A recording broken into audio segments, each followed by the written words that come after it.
I've been asked to link culture, diplomacy and security, and I've given it the provocative title of a bridge or a bridge too far.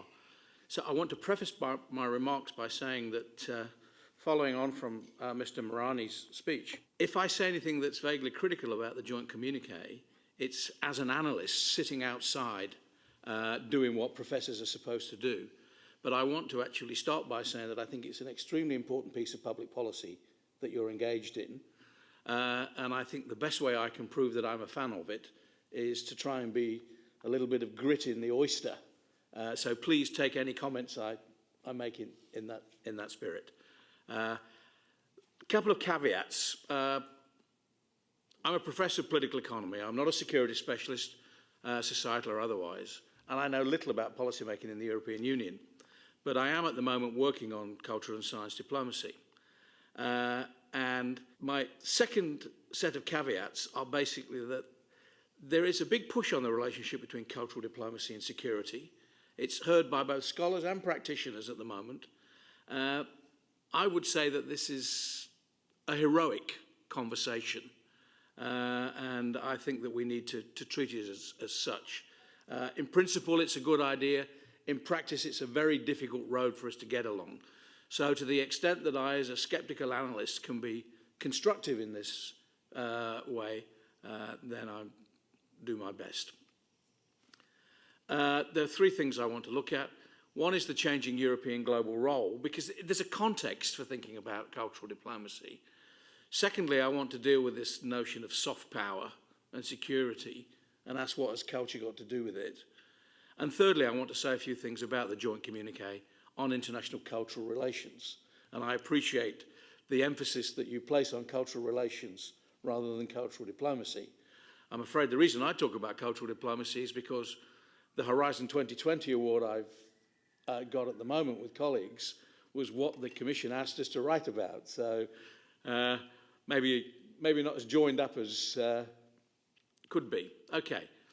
I want you to think basically over a 12, 13-year period. When the first EU security strategy paper came out, it was optimistic, it was upbeat, it was self-congratulatory about the important role of Europe as a normative power.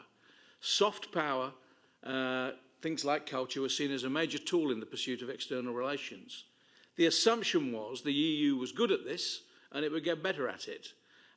We had obvious socio-economic cultural strengths, democratic values, superior economic integration model that we then thought was for export to various parts of the world, and Enlightenment culture committed to a rules-based international order. If you like, in 2003, Europe was on a roll. All the values were for export to make the world a better place and project a positive external image for the EU. But this is now how the world changes. The second sentence of the July 2016 European Union Global Strategy starts with the expression, "We live in times of existential crisis." And indeed we do. And I'm not going to list the ones you can see there in my slide.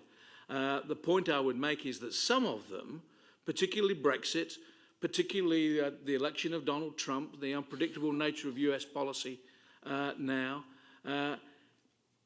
the coup in Turkey, attempted coup in Turkey, for example, they all basically bring a context to thinking about these things that wasn't here 6 months ago when these reports were being crafted.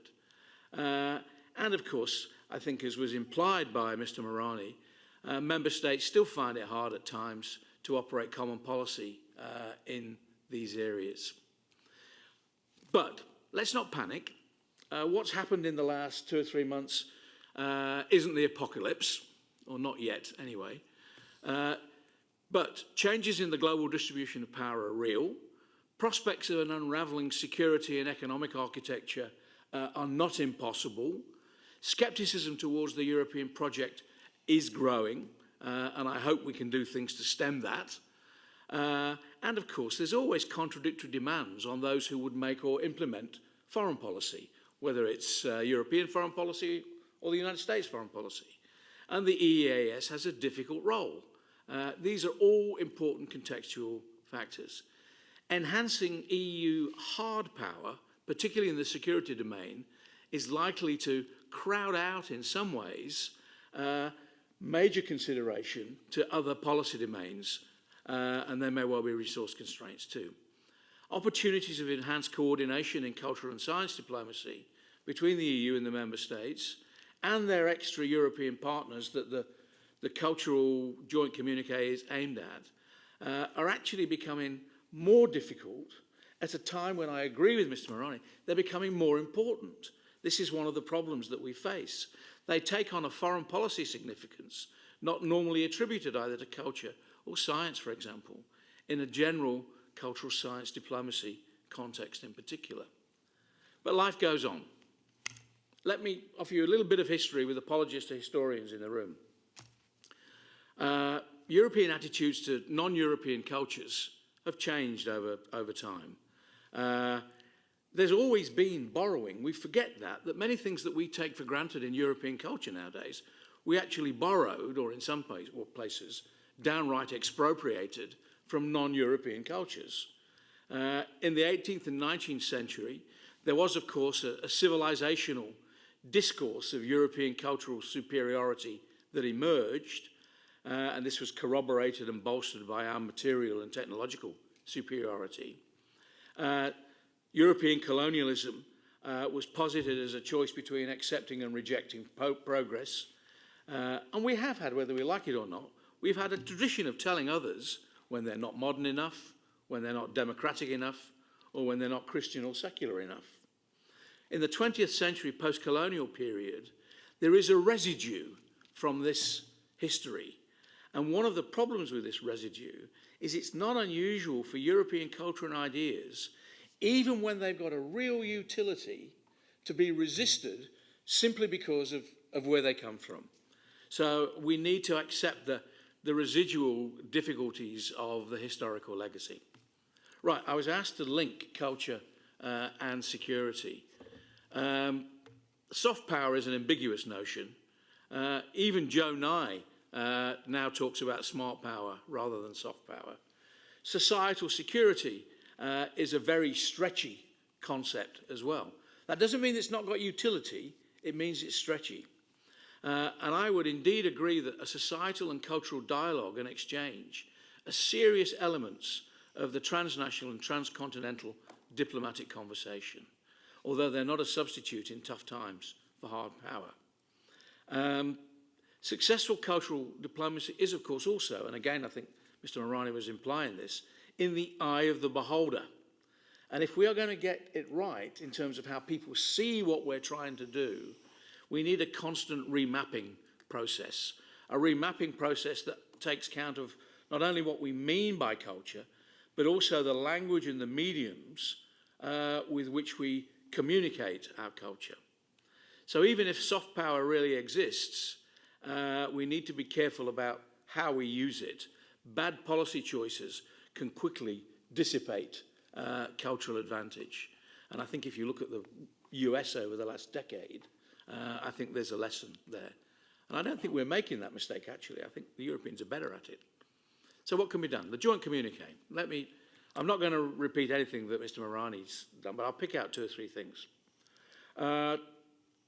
I accept the understanding of international cultural relations as driving the communique.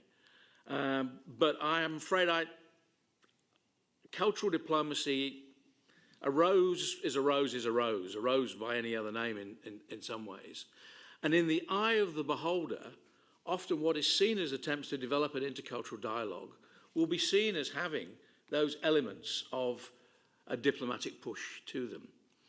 Now, the European Union's global strategy for 2016 basically has one sentence relating to cultural diplomacy as part of Europe's global strategy. The EUGS does say that societal resilience also requires education, culture and youth, the things that were talked about, the 3 elements of the strategy to foster pluralism. But realistically, and again, this is in the words of the document, not me, putting our diverse cultural attributes at the service of shared interests, and I love that understatement, is a challenge. Indeed it is. But I agree with the way the communique places its focus on a range of issues. Where I think we need to think about the communique differently is I don't think, and I would be happy to be corrected on this by Mr. Morani, I don't think the joint communique was driven by concerns for the theme of this conference, for societal securitisation. Reference to international cultural relations appears in the global strategy, but they are not at the centre of that strategy. The EUGS talks about resilience and the role of culture, but it does so in a generic sense. So I think we need a sense of perspective about where this fits in. For me as an outsider, for me as a professor, not a practitioner, and so I don't, to use that wonderful Australian expression, I don't have a horse in the race here, so I can be fairly detached about it. Now, I see cultural diplomacy as a beautiful and an ethereal project, but I do see a few mistakes that I think need to be thought about. The High Representative Mogherini referred to Europe as a cultural superpower, and she's talked about cultural diplomacy as an important foreign policy tool. Both, in their own way, may be empirically accurate, but I think the first statement is something of a diplomatic folly. If you want to engage in intercultural relations, I don't think you say, and I'm being flippant here, but you don't say, "G'day, I'm a cultural superpower, let's have a cultural dialogue." Using that kind of language isn't, I think, useful. The second statement ignores the tragically inauspicious timing of the launch of these communiques, and that's not anybody's fault. But the EU, of course, is currently beset by global crises, crises of identity that engulf it at a time of diminished global expectation. Cultural diplomacy, it seems to me, is seen as an attempt in some ways, a sensible, rational attempt to offset some of these negatives that have cropped into the global arena over the last decade or so. But we are really not in those optimistic days of the early 21st century. So endeavouring to make our best assets from culture becomes an important and a rational instrument, but I think we shouldn't overstate them. There will always be difficulties with cultural diplomacy. Target audience, especially in the Middle East, developing countries, will treat it with some suspicion. And the problem is less the substance or the virtue of what Western cultural values stand for, but the norms and the practices that we promulgate in order to try and deliver them transnationally.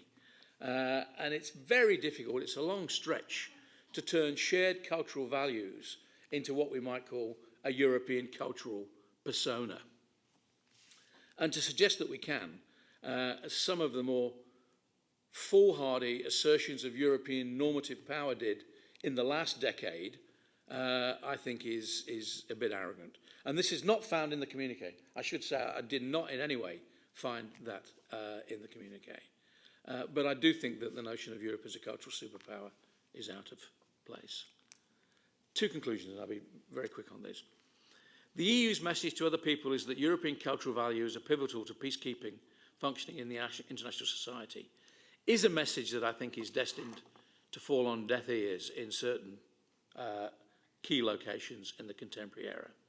It's asking too much for those European socio-cultural values developed since the Enlightenment to expect that they should be universalizable, sorry for the word, in the 21st century.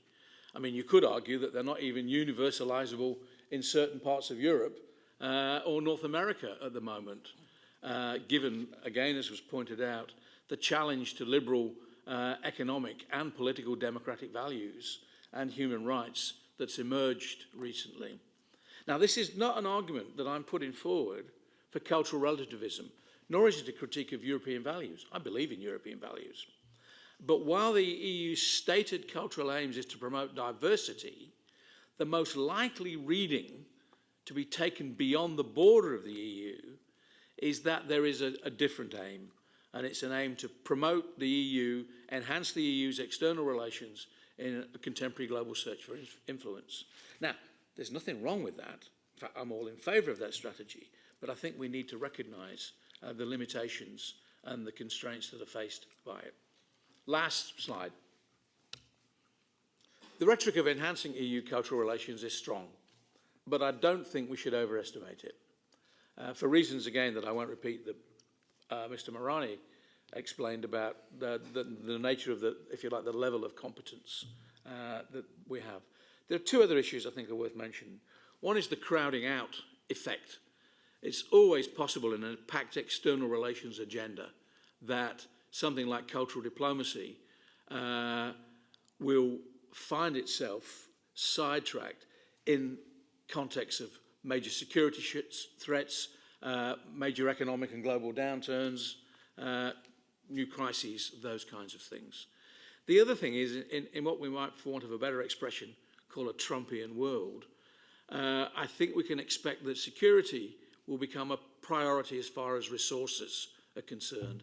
The pressures on European states to meet their NATO obligations, for example, will become acute. So it will be interesting to observe over the next few years the degree to which cultural diplomacy can stand its ground, the degree to which, in the High Representative's words, it genuinely can be at the core of foreign policy. You could say, for demure, it has to be. So my last word, you might think I'm not a fan. I am a fan. I wish the joint communique, and I know it's got a long way to go through the processes of this part of town at the moment. I wish it well. I wish the High Representative well. But I'm sorry, I have to be the grumpy old academic who's not optimistic about this process. Thank you.